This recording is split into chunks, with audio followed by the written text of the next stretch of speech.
Notice, waves appear from filming the LCD to show the controls. During use and in your recordings, the image will look like what's shown below. So today I'm going to show the functions of the Junior monitor. So the first thing is the power button in the lower right hand corner with the red marking on it. You're just going to hold that for a moment and then let go, and that'll turn the unit on. And it turns off in the same way. Next thing, this is a waterproof cover, but this side piece here does lift up or come off. And this gives you access to plugging in the AC to charge the unit or to use it on AC power, the SD card, as well as the Wi-Fi, and if you want to plug in an external monitor. So first thing is this AC cord will plug in, there's two different holes. It'll plug into either one. Make sure you plug it into the one that has the pin in the center, and that one does charge, and you'll see the charging indicator lighting up along the bottom to show that it is charging. When all the lights are solid and it's plugged in, that means it's completely fully charged. And you can use the unit on battery power, of course. Next thing is the SD card. It takes up to a 32 gigabyte SD card.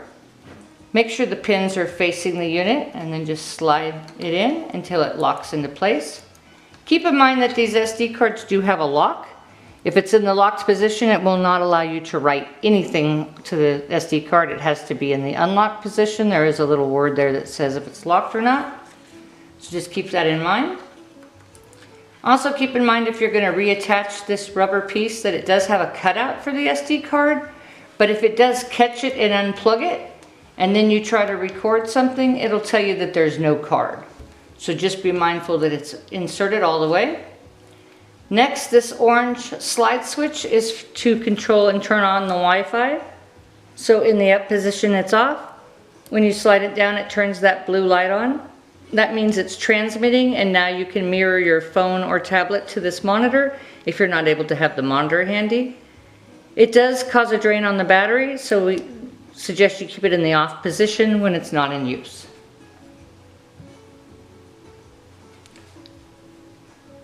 Right, next onto the buttons. These buttons here and these buttons here are identical. This is the record button. You can start with this one and then end with this one. There's multiple, these buttons are identical. They're just for ease of use. So the first one is for a screenshot. When you push that button, it'll ask you if you want to use default text, which the ADV5 is our default. If you want to edit the default, or if you want to enter new text. So I'm just going to go ahead and say use default text, and then that did take a screenshot. Now I'll show you again with my hand in place. We're going to go ahead and hit the screenshot button, say yes for default text. Now if we hit the up and down arrows, we can go into the file menu. So the file menu, the most recent, the last thing you just took a screenshot or a video of will be at the bottom. And if there's multiple pages, you can go up and down to get to those. So this is the screenshot we just took. You enter it by hitting OK. You go back by hitting escape. Hit the file menu again, and we can arrow over. Anything with a triangle is a video. Anything without a triangle is a screenshot.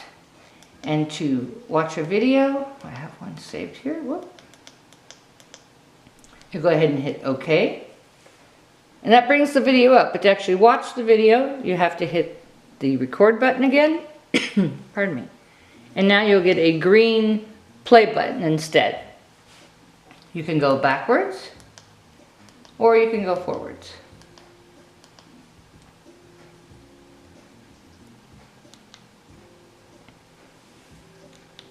Oh, we must have been on a screenshot.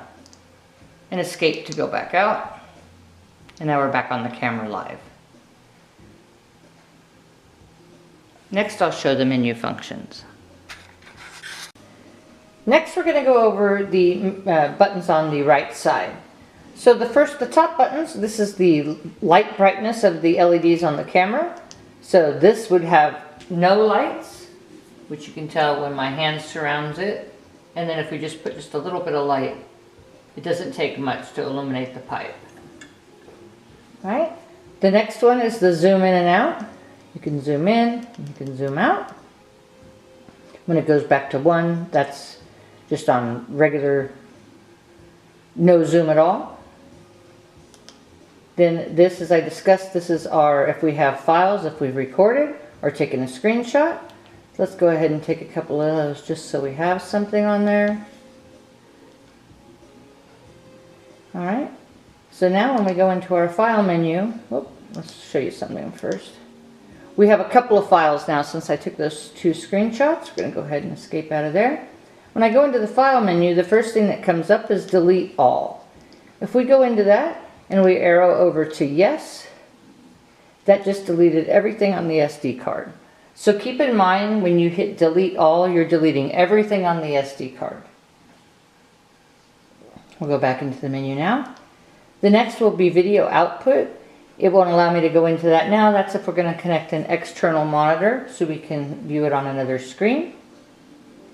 Next would be date time format. The date format, you can have it be day, month, year, month, date. You can set it to whatever configuration you'd like. I'm going to have mine on day, month, year. Time, you can choose a 24-hour clock or a 12-hour clock. I'm going to go ahead and choose 12-hour. And then we can go down to the actual setup. So if I want to change the day to the 19th and hit OK, you change the month, change the year, keep hitting OK. Now if it's actually 12 p.m., I'm on the 12-hour clock, and I want to change it to p.m. There's no way to arrow over to p.m. You just, bear with me, waited too long, go back into there. We're going to arrow back over. I went too far. Okay, if we want to go from AM to PM, we need to take this back around to 12, and then it'll become 12 PM. Okay, and now we hit OK. Once we get to display, we hit OK, and now that's saved all the information. And go back into there, and we go down to language. We have our choices of language.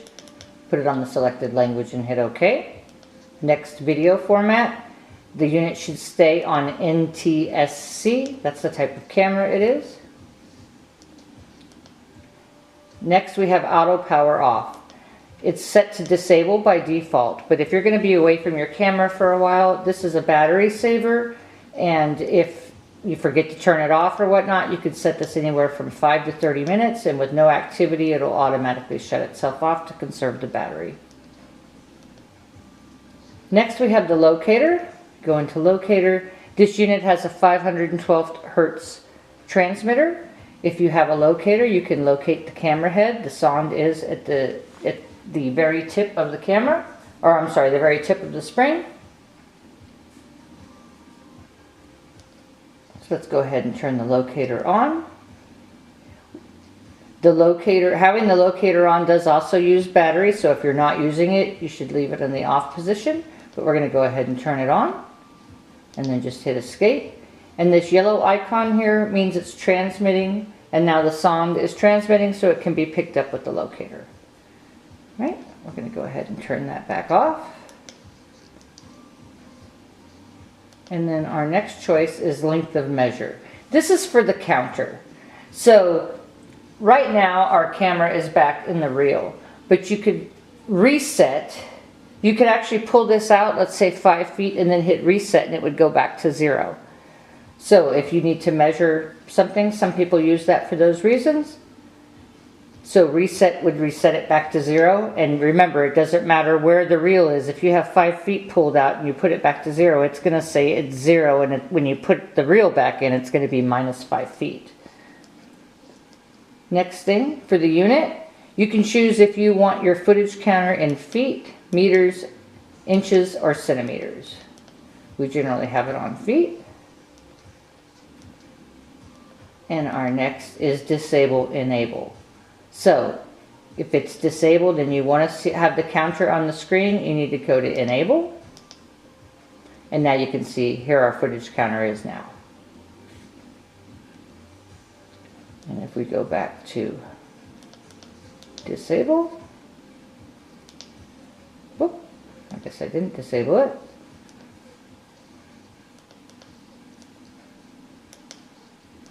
Disable. Now it's gone off the screen. All right. Next thing is the text annotation.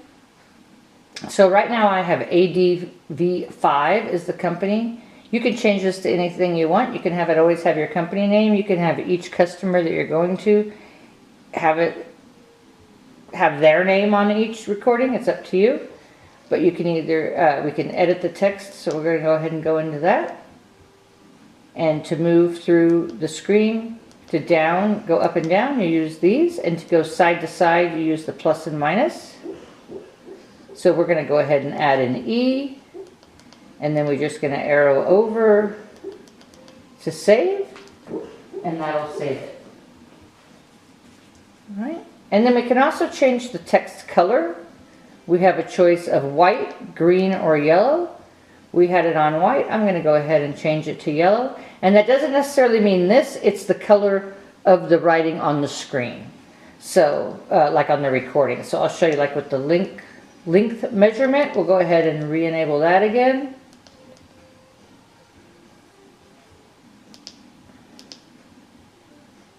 And it is in white, but your ADV name will come up.